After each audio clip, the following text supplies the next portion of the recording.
Hello guys! Good morning! Good morning sa Pilipinas. Yan guys, may alaga ako. Ito yung mga alaga kong pogo dito sa Canada. Tingnan nyo. Mga malalaki na sila. Malalaki na. Dati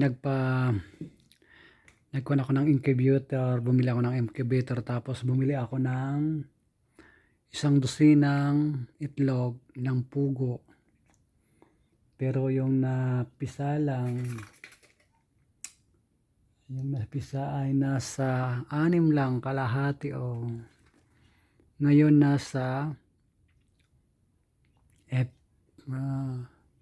kailan to kinuwan? April? March ata, March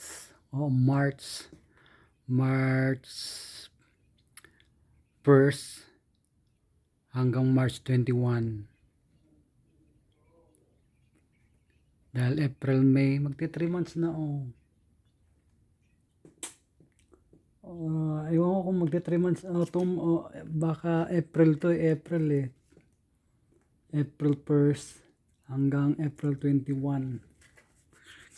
2 months na ata ito. Ang gaganda nila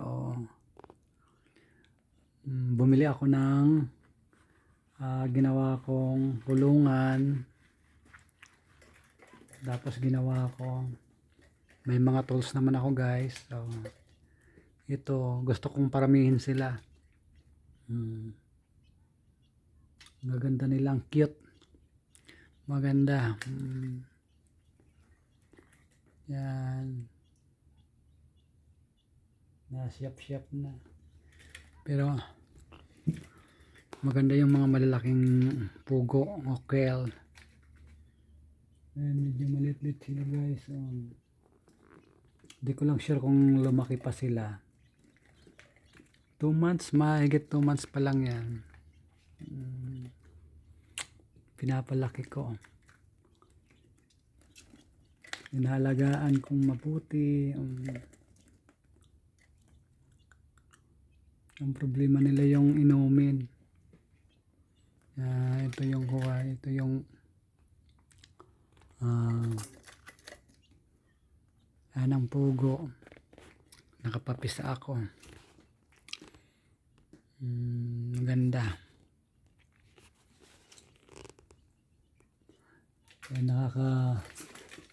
Bumili kami ng pangbahog, mauubos pa lang.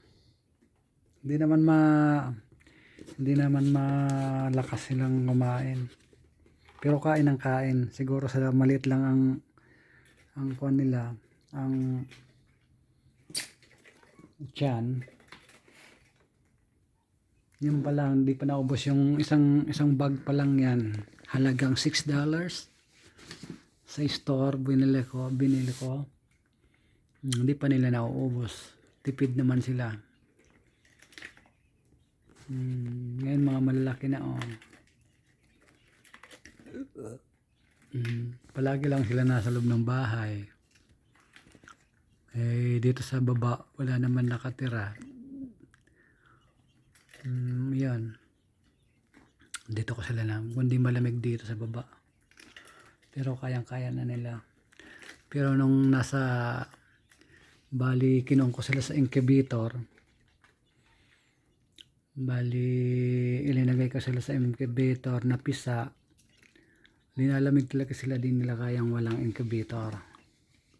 Pero ngayon na may balahibo na sila, okay na.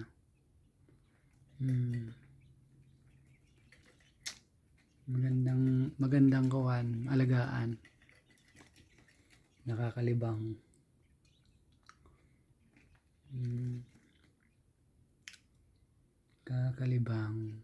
Paparamihin ko yan guys.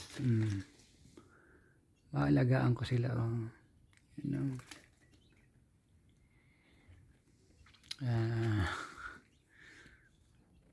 ganyan pag nag-alaga. Akala ko di mapisa sila Yung incubator ko, ito yung incubator ko. Ito, maliit lang siya.